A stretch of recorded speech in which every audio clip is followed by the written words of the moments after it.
What is well-being? According to Canadians, it is defined as the presence of the highest possible quality of life through a wide range of domains.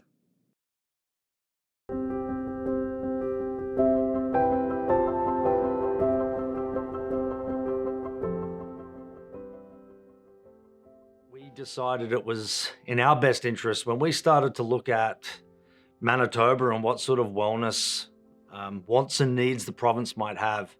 We felt it was time to bring in the professionals, and the University of Waterloo and Dr. Smale had done work in other provinces as well, and they're very well respected publications.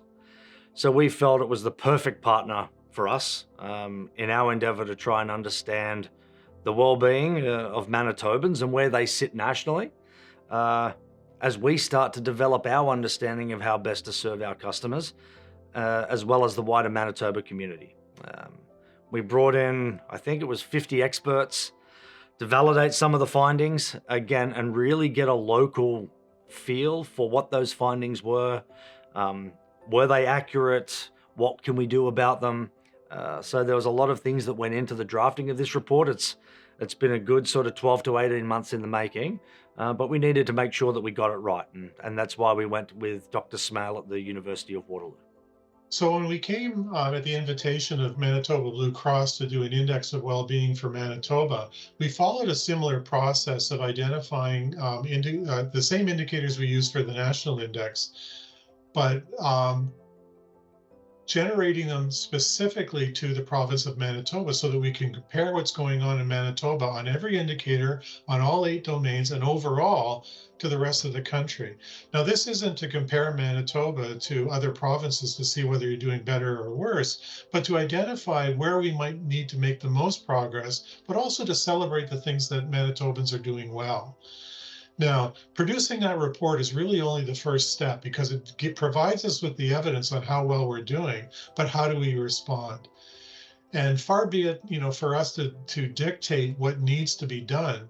So we organized in collaboration with Manitoba Blue Cross a workshop that brought in local experts, leaders in civil society from across the province that knew the landscape within Manitoba and could respond to the evidence about Manitoba and say, here's what we need to do to move forward. So based on the recommendations of all of those experts, we were able to consolidate those opinions, those suggestions into the report to give some guidance on where we may go forward as a province to improve the quality of life for all Manitobans. Now, why this is particularly important at the provincial level is that many of the things that we address are really the jurisdictional responsibility of the province of Manitoba, as it is in other provinces. The provinces are responsible for labor, for education, for the environment, for natural resources, even in the way that healthcare is delivered within the province.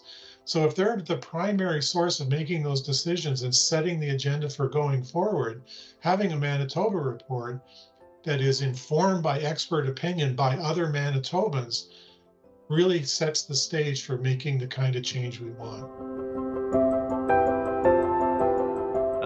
I think it was time for us to revisit how we perceive wellness and health. And it's just not about traditional health services or mental health. It's about the full spectrum of wellness, including sort of financial health and social aspects. And we see it as that all encompassing holistic view of wellness. I think the Manitoba Index of Wellbeing was built on the framework that was developed by the Canadian Index of Wellbeing, and we've been around for over 20 years. And it's really a response to the predominant focus on the economy as as the main factor that contributes to people's quality of life.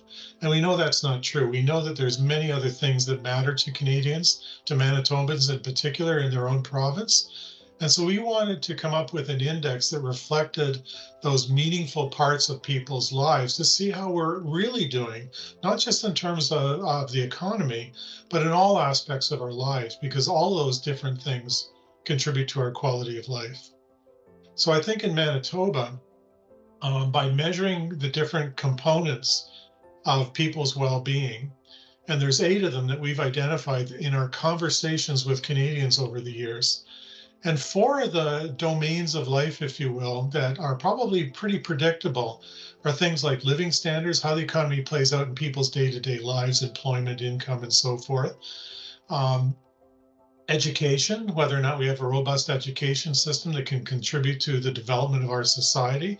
The environment, of course, which has become increasingly important with the climate crisis, and health.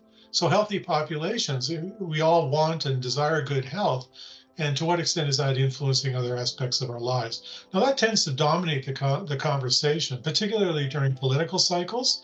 But there's other aspects of people's lives that Canadians themselves have told us are really important in contributing to their quality of life. And those other four components are democratic engagement, like the degree to which you feel democracy is working for you, that your elected officials are doing the best they can to support you. Time use, which is really about work-life balance, so that we have a balanced life that recognizes the important contributions that our work, our leisure, our community, our family all plays in those things. Leisure and culture, the things that we do during our free time that are important in sort of divining our humanity, if you will, so that we can celebrate. And then lastly, but certainly not least, community vitality, the degree to which we feel we belong in a community and we feel supported by others in the community. And if we can capture how people feel about each of those domains in their lives, we've got a better picture of their overall quality of life and hence their well-being. And it also gives us a better sense of what we need to respond to improve their quality of life. By having those indicators and tracking them over time, we can consolidate them into each of those domains and say, here's how well we're doing in education, how well we're doing in community vitality. And then we put them all together into an overall index that basically says, here's how we're doing in terms of our well-being. Is it constantly increasing? Is it stagnating? Or unfortunately, is it perhaps even going down? And what we can do with that is contrast that trend in the overall index as well as in the domains in each of those indicators and see how it compares to the predominant narrative, GDP, which is often used as a measure of our society. And what we're discovering is that GDP continues to track upwards, but our well-being is largely stagnating and falling further and further behind. By looking at particular indicators, we can also see what levers we may need to pull that can actually enhance people's lives within each of those domains. And I think one of the important lessons we've learned from this is that the indicators that we have and the domains don't work independently. They're not completely isolated from one another. If we see positive changes in community vitality, it has implications for people's leisure and culture. It has implications for their health. If we see improvements in people's education, it affects their living standards. It affects their community vitality. And so we see these interconnections, and so we look for innovative solutions, policy directions that can integrate that interconnectivity of all the things that matter to us to make better progress forward as a society for everyone's quality of life. And I think the other element that we've really started to focus on is where are the inequities occurring? Who's falling behind and why? And that way we can address where the needs are greatest within our society so that everyone can thrive as a Canadian. It's for everyone. We brought in so many different perspectives from across the community, from different aspects of the local Manitoba community, but it's for everyone. We, as the sponsor of this report, obviously we're very invested in it. It helps us make decisions, but I'm hoping that this drives policy change in the future.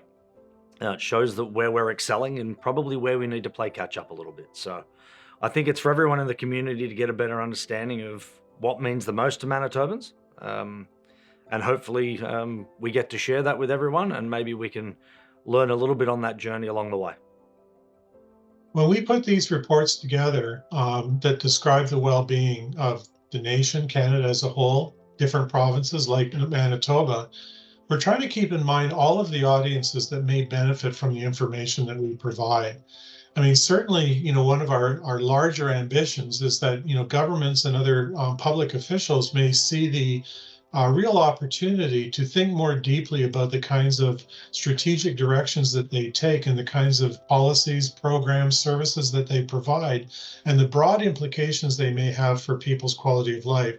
And think of it more broadly in that way, rather than can we serve economic development solely and ignore other aspects that are also important to Canadians and to Manitobans.